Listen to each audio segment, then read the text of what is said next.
Patuh. Baby Raptor. Banyak orang cakap Baby Raptor, Baby Raptor, Baby Raptor, Baby Raptor sekarang ni. Saya panggil Baby Raptor lah. Wild Truck modified jadi macam mirip Raptor. Tengok apa sudah modified berada dekat sini. Front grille semua satu biji kita bagi tukar semua. Lepas tu rim, tayar. Macam hari tu Falconnya. Lepas tu yang paling pentingnya tempat yang ada chrome ke, ada itu warna yang bukan hitamnya, itu Tauke Sky semua bagi jadi hitam. Lepas tu ini baru nampak cantik ni. Ini door inner cover. Ini panggil apa? Door inner cover. Door inner cover. Okey. Oh, roof rack sudah. Step hitam. Okey, side step pun bagi hitam.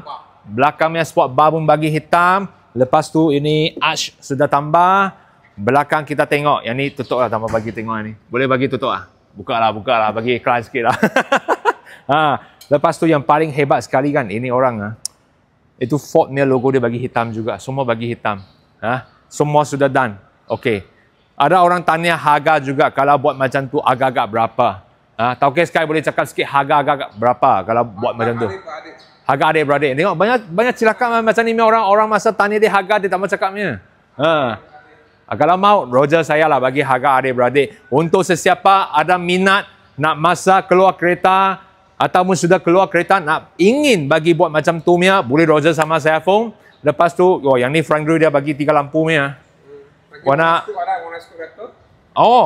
bagi zoom in lah, ribbon saya angkat tepi sikit. Okey. Like, share, follow dengan komen untuk video ni. Nak cari kereta Ford Ranger, cari saya. Harga adik-beradik. Okey? Terima kasih guys.